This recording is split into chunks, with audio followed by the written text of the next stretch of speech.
RLP प्रमुख हैं हनुमान बेनीवाल, क्या राय रखते हैं सर उनके बारे में? नया चेहरा, नई पार्टी। मेरी राय उसके बारे में ठीक नहीं है, कतई ठीक नहीं। आरक्षण SC ST OBC आरक्षण के साथ कोई भी गलत करेगा उसको अकाउंटेबिलिटी होगी तो उसको भुगतना पड़ेगा।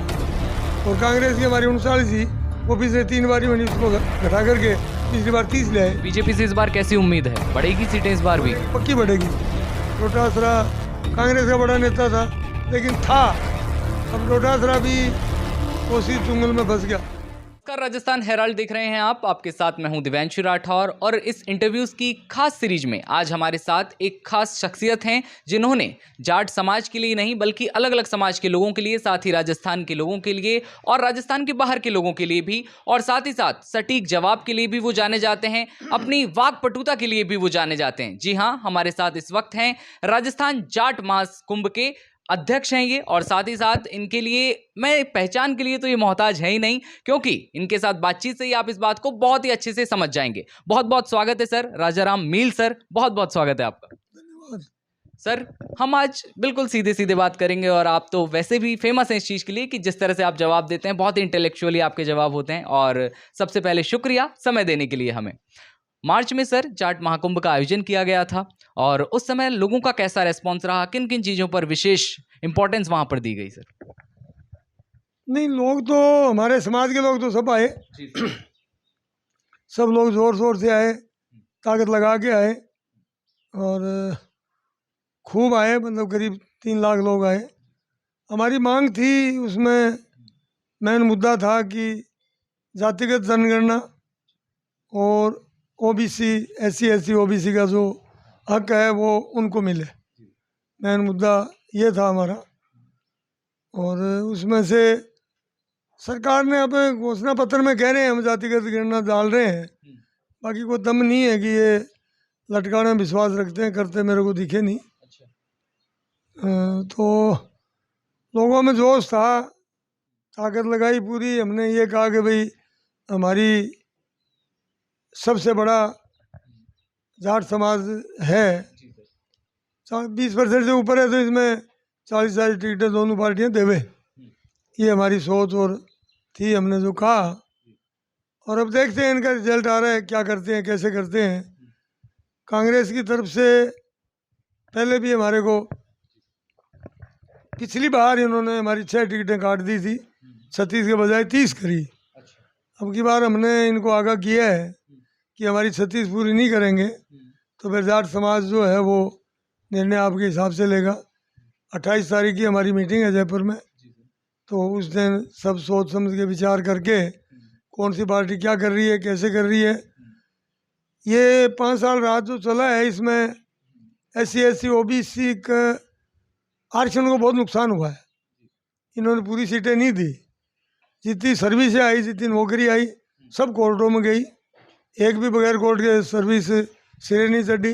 सिरे चढ़ी तो उसमें OBC के साथ बहुत कुरीतियाँ बरती गई, और OBC की सीटों में हमेशा ये प्रॉब्लम रही। जिस तरीके से हमने हर जगह या तो कोर्ट में जाके कराई या सरकार के पास जाते कराई, घूमते रहे फिरते रहे, कुरीतियाँ डालते हैं।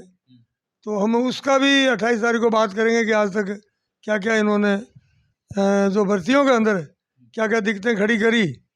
तो हमारी ड्यूटी ये थोड़ी है, जैसे UPSC है, उसकी भर्तियाँ आती है, कौन कहता है उनको किस तरीके से करो और क्या करो, और कोई खराबी होती है? ना कोई कोर्ट में जाता, ना कोई SC ST OBC का आरक्षण खराब होता। तो उस सिस्टम पे ये भी तो कर सकते हैं। ये जानबूझ के उड़ जाते हैं, और हमने पूरी हमारी कोशिश करी कि ऐसे करोगे तो आगे आपको ये भुगतना पड़ेगा। तो देखो, अभी ये टिकटें बट रही है, 28 तारीख की हमारी मीटिंग है, उसमें देखते हैं कि क्या कुछ सामने आता है। कांग्रेस पार्टी अलग अलग राज्यों में जातिगत जनगणना की बात करती है, साथ ही साथ CM अशोक गहलोत ने राजस्थान में भी कहा है कि जातिगत जनगणना हो जाएगी, घोषणा करी है इस बात की साफ तौर पर। क्या लगता है, मतलब हो जाएगी या फिर बस लटका दिया जाएगा इस बार? ऐसा है, 98 के अंदर चुनाव से पहले इन्होंने मैनिफेस्टो में डाला था कि जाटों को आरक्षण देंगे। जब मुखिया थे परशुराम जी मदेरना, उनके नेतृत्व में चुनाव लड़ा गया और 154 सीट आई। उसके बाद में अशोक जी मुख्यमंत्री बन गए, कैसे भी बने, कोई जोड़ तोड़ कर जैसे बैठा, मदाना जी को बाईपास किया, ये मुख्यमंत्री बने और हमने जोर लगा लिया, आरक्षण नहीं दिया। 1 साल तक पूरी ताकत के बाद हमें बीजेपी का सहारा लेना पड़ा। अटल बिहारी वाजपेयी प्रधानमंत्री थे, उनसे बात हुई, उन्होंने वायदा किया, सीकर में मीटिंग हुई कि मेरी सरकार बने। हमारे पे कंडीशन लगाई कि कांग्रेस की सीट जो है वो 10 से नीचे आए। सीकर और जोधपुर सीट दोनों कांग्रेस के हारे। हमारा राज हो तो पहली मीटिंग में करेंगे, उन्होंने वो कर दिया। तो उस टाइम भी इन्होंने लिखा था, मैनिफेस्टो में डाला हुआ था। मेरे को इन्होंने कहा भी, उस टाइम बात भी करी। एक IPS था, उसके घर पे इन्होंने जोधपुर से दिल्ली से बात करी कि हम आपको आरक्षण देंगे। मैंने कहा देंगे तो लिख के दे दो, मैं पिलानी जी की दे देता हूँ लिखा हुआ, और ये चुनाव MP के बाद में दे देना। नहीं माने, फिर हम गए तो इनके फायदे तो फायदे ही रह जाते हैं। जैसे आज इन्होंने मैनिफेस्टो को कह रहे हैं, ये करते नहीं है। मैंने 3 टर्म हो गए इनके कि इनकी हालत ख़राब रहेगी। और बीजेपी का भी राज आएगा तो हम उनसे भी जानकारी करेंगे, बात करेंगे कि भाई हमारे आगे आने वाले जो साल हैं सरकार के बाद, उसमें हमारी SC ST OBC के साथ कोई बदमाशी नहीं हो, खास करके मेरे समाज के साथ बदमाशी नहीं हो, किसी किस्म की हमारे को बाइकाट नहीं, किसी किस्म का हमारे को बाईपास नहीं किया जाए। हमारे जो जायज़ काम है वो सब होने चाहिए, चाहे ऑफिसर्स के हैं IPS से लेकर चपरासी तक, चाहे भर्तियों के हैं, चाहे सर्विस के हैं, जिस तरीके से जो भी हैं, किसी अफसर को कोई टॉर्चर नहीं किया जाए। ये कह के कि भाई जाट है या SC का है या मीणा है तो इन सारी बातों को ध्यान रखते हुए मेरे को 24 साल हो गए, मैं सिर्फ सॉरी समाज के लिए काम करता हूँ। समाज ही नहीं, सार्वजनिक काम करता हूँ। SC ST OBC माइनॉरिटी का संगठन है, 17 साल से अध्यक्ष हूँ मैं। जाट महासभा के 24 साल से अध्यक्ष हूँ। पिछले 5 साल से भारतीय किसान यूनियन टिकैत का मैं अध्यक्ष हूँ। तो यही काम करते हैं, किसी की तकलीफ नहीं हो, कोई तकलीफ वाला है और है, जो भी है सार्वजनिक काम करते हैं। लोग मानते भी हैं, मदद भी करते हैं। जाट महासभा की अधिकतर पंचायतों और जब भी महाकुंभ होता है या कोई भी मीटिंग्स होती है, हम कवर करने के लिए पहुंचते हैं समय पर। लेकिन सर, अब चुनाव आने वाले हैं, और जब जब विधानसभा चुनाव आते हैं या राजस्थान में कोई भी चुनाव होता है, जो भी दल है वो संपर्क साधने की कोशिश करता है, कहीं ना कहीं वादे करता है कई सारे। तो क्या आपसे संपर्क साधने की कोशिश कर रही है कांग्रेस? नहीं, किसी ने अभी तो कोई, किसी ने, ना बीजेपी ना कांग्रेस हमारे से ऐसे संपर्क साध नहीं सकते। अच्छा, ऐसा नहीं है कि वो मेरे को कहे हम उसको हाथों हाथ मान लें, ऐसी बात नहीं है। संपर्क कोई नहीं साधा। अब तो इन्होंने ये तय कर रखा है जी कि आपके आदमियों को टिकट दी जाए। रीज़न क्या है कि आपके आदमी को टिकट दी जाए, कारण कि जिसको टिकट दे दी वो हारा या जीता, वो उसके साथ 5 साल काम करेगा ना, उस कॉन्स्टिट्यूंसी का मालिक वही रहेगा, तो वो उसका आदमी है। ये बेनिफिट है कि हार जाएगा तो भी मेरा है। इस तरीके से हारने जीतने की कैलकुलेशन नहीं करके ये अपने आदमी को टिकट देते हैं, जो मेरा खास मुट्ठी का आदमी है। टिकट जो भी दें हम इनको दें। इस तरीके का एक जो ढर्रा चल पड़ा है ना, ये खराब है नेताओं के लिए। और फाइनेंस बहुत इन्वॉल्व हो गया, उस बात का भी बहुत नुकसान है। पिछली बार सरकार जो माइनॉरिटी की चली तो बहुत सी जगह गड़बड़, जो MLA थे उनकी भी बहुत शिकायतें आई, दुनिया भर की शिकायत आई उनकी। आई, सरकार की मजबूरी होगी कि उनको कह नहीं पाए कुछ, तो ऐसा मसला चलता रहता है। ये जनता के लिए नुकसानदायक है। बहुत ज़्यादा कैंडिडेट अब सामने आ रहे हैं जो कि बाहरी सांसद हैं, और उन्हें अब यहाँ पर उतारा जा रहा है। लेकिन एक बहुत ही सीधा सा सवाल, क्या जाट महासभा अध्यक्ष राजाराम मील किसी एक दल, कांग्रेस या बीजेपी को समर्थन करेंगे सर इस बार? क्या सोचा है इस बारे में? नहीं, देखो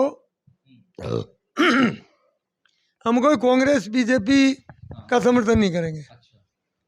हम करेंगे कैंडिडेट का साथ देंगे, जो हमें कैंडिडेट ठीक लगेगा उसका साथ देंगे, पार्टी का नहीं। हम पार्टी में यहाँ से फतवादारी नहीं करेंगे। नहीं तो 28 को कर देंगे भाई इस पार्टी को जिताओ, ऐसा नहीं करेंगे। ऐसा देखो ठीक नहीं लगता है, जनता को भी अच्छा नहीं लगता है। वो ठीक है, जायज़ बात क्या है वो काम करेंगे। अच्छा कैंडिडेट कौन है वो काम करेंगे, जीतने के बाद वो क्या जनता के लिए क्या करेगा। तो उस तरीके से मेरी सोच ये है बाकी हमारी पार्टी की जो मीटिंग होगी उसमें और चुनाव से पहले किसी का खुलकर समर्थन नहीं किया जाएगा, ये समझे हम। नहीं, ऐसा नहीं करेंगे हम। हाँ। कैंडिडेट बाई कर देंगे। अच्छा। कैंडिडेट कहीं अच्छा है। हाँ। मेरे पदाधिकारी बने हुए हैं राजस्थान के, हाँ। और उनका अगर लगता है कि हमारा भला करेगा तो उनके साथ कोई लगेगा तो लगे। देखिए, पिछले 75 सालों से राजस्थान में कोई जाट मुख्यमंत्री नहीं हुआ। साथ ही साथ 35 से 40 सीटों पर हालांकि जाट विधायक हैं, लेकिन सर 75 पर वर्चस्व रहता है जाट का।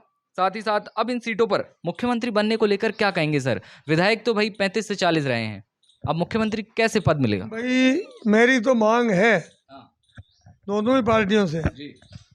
कि तुम जाट मुख्यमंत्री बनाओ, जाट समाज को बाईपास मत करो, बाईकाट मत करो। पार्टियों को सिर्फ जाटों के वोट चाहिए। मुख्यमंत्री या पद देने के लिए आते हैं, बड़ी तकलीफ होती है इनको। ये बहुत गड़बड़ है और बहुत खराबी है, दिक्कत है। जो जिसके पास सत्ता आ जाए वो फिर बहुत साइड में ले जाते हैं काम को। अच्छा। जो होना चाहिए 100% मुखिया का हक बनता है कि 100% अच्छे काम करें, अच्छाई का करें, जनता के लिए करें। हर कौम जाति हर अफसर जो भी है उनको सबको सॉरी हक मिले, लेकिन वो नहीं करते हैं। जो इनके आसपास जो एक जुंडली बन जाती है, वो चाहे इस तरीके की गैंगा बन जाती है जो चाहे कब्जादारी हो जाए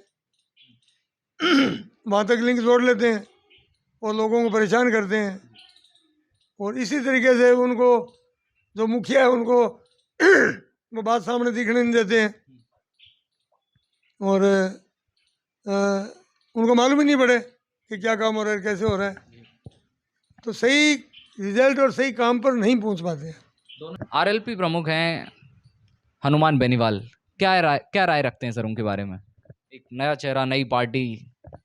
नहीं, मेरी राय उसके बारे में ठीक नहीं है। हाँ, कतई ठीक नहीं। किस तरह कि उन्होंने नागौर ज़िले के जाट जो बच्चे थे उनको काफ़ी गलत रास्ते पे डाल दिया। कुछ जाट हैं, कुछ बिश्नोई हैं। मतलब एक काम करता है जनता की सेवा के लिए, और एक वही पार्टी वाली बात है, एक पार्टी जनता की सेवा के लिए करे, एक पार्टी खुद के लिए करे, तो वो ठीक नहीं है, अच्छी बात नहीं। पार्टियां बनाओ, करो, चलाओ, आपकी हमें क्या लेने देना उससे। पर मेरे नज़र में मेरे साथ बहुत साल रहा वो। अच्छा। हनुमान बेनीवाल की तुलना आपने उस समय सतीश पुनिया और गोविंद सिंह डोटासरा से की थी कि वो दोनों बहुत बेटर हैं इनसे। तो नहीं, जाट में बने तो वो पार्टियों के हैं ना।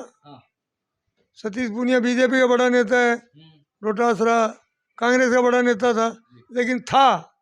अब डोटासरा भी उसी चुंगल में फंस गया। हनुमान बेनीवाल जी की उसी चंगुल में माने। हाँ, मतलब इसी तरीके का हो गया, इसमें कॉन्सेंसी तक ही सीमित रह गया। बाकी आगे कुछ कर नहीं पाया, या तो इसकी मजबूरी होगी, और या ये कर नहीं पाया, समाज के लिए कुछ नहीं किया ना, कुछ नहीं कर पाया। तो जाट समाज में शिक्षा और जागरूकता के लिए क्या कहेंगे सर? मेरा सबसे बड़ा टारगेट शिक्षा ही रहती है। जागरूकता हो, शिक्षा हो तो आदमी आगे बढ़ता है, परिवार आगे बढ़ेंगे। जो जिनके बच्चे शिक्षित होकर के सर्विस में आते हैं वो परिवार आगे बढ़ते हैं। तो ये शिक्षा और जागरूकता तीन बात मेन है। कोई बैल नहीं करें, शिक्षा पूरी करें, सावचेत रहें, तो कहीं प्रॉब्लम नहीं आएगी। उनके बच्चे पढ़ लिख के आगे काम लगेंगे, उनके माँ बाप भी सुखी रहेंगे, और वो आपके आगे आने वाले समय में आपकी जो आने वाली औलाद है उनको भी वो आगे साथ लेके चलेंगे। ऐसा कुछ नहीं, कोई दिक्कत नहीं है। कुछ ही समय पहले उपराष्ट्रपति जगदीप धनखड़ और पूर्व सीएम भूपेंद्र हुड्डा से मुलाकात की थी। क्या अब राजनीति में उतरने का कोई मूड है या ऐसा कुछ है अब? मेरा ना ना ना, मैं राजनीति में उतरता तो 15 साल 20 साल पहले मेरे को चुनाव लड़ा रहे थे खंडेला से। वसुंधरा जी ने खूब पीछा किया था। अच्छा। मैंने कहा नहीं, मैं चुनाव नहीं लड़ूंगा। मेरे को लड़ा नहीं, लड़ना भी नहीं, मेरे को कोई चुनाव नहीं लड़ना। करणी सिंह को आरपीएससी का मेंबर बनाया गया, उसके बाद बयानबाजी हुई सर, बहुत ज़्यादा सोशल मीडिया पर काफ़ी सारी बयानबाजी हुई, और जिस तरह से बयानबाजी हुई सर, उसको लेकर कैसा रिएक्शन देंगे सर? उसका रिएक्शन हमारा जो होना चाहिए था वो हमने दे दिया था, बता दिया था कि भाई इस तरीके का ये भी एक मुख्यमंत्री जी बनाते हुए कुछ देखना चाहिए था, उनकी इंटेलिजेंस ही कहाँ गई। जो आदमी एक समाज के लिए, हम उस समाज के खिलाफ थोड़ी है, राजपूत नहीं बनना चाहिए कि बनना ही चाहिए, लेकिन इस तरीके की एक पर्टिकुलर कौम के लिए आग उगले फौजी होकर के, ऐसा आदमी तो नहीं होना चाहिए ना। तो वो बात सीएम को चेक करके देना चाहिए, जल्दबाजी क्या थी। तो राजस्थान की राजनीति में इस बार जाट समाज और जाट महाकुंभ का असर देखने को मिल सकता है, बिल्कुल लगता है साहब? पक्का मिलेगा। हम जिसका सहयोग करेंगे वो जीत के विधानसभा में जाएगा। हम चाहेंगे वो 5 साल जनता का अच्छा काम करें, जनता को दिक्कत खड़ी नहीं करें, ये चाहेंगे हम। बहुत बहुत शुक्रिया सर, आपने हमें वक्त दिया और आपके जो सटीक जवाब हैं और जाट महासभा जाट महाकुंभ को लेकर जो आप जवाब देते हैं वो वाकई कहीं ना कहीं अब रंग लाते हुए दिखाई देंगे राजस्थान की राजनीति में, और बेहद महत्वपूर्ण भी हो जाता है। आप आशा कर रहे हैं, साथ ही साथ बीजेपी या कांग्रेस के सवाल पर सर आप साफ तौर पर कह रहे हैं कि हम फतवा जारी नहीं कर सकते, सीधे खुलकर नहीं कह सकते अभी कुछ, और अलग अलग सीट पर अलग अलग उम्मीदवारों के हिसाब से हम चयन करेंगे। बहुत बहुत शुक्रिया सर इस बात के लिए। और आज की इस खास इंटरव्यू की सीरीज में हमारे साथ थे जो कि इस वक्त मौजूद हैं जाट महासभा के अध्यक्ष राजाराम मील, जिनसे हमारी बातचीत हुई, और ये सीरीज इसी तरह जारी रहेगी। मुलाकात होगी बहुत जल्द आप सभी के साथ। कैमरामैन दीपक के साथ मैं दिव्यांशु राठौर, राजस्थान हेराल्ड के लिए।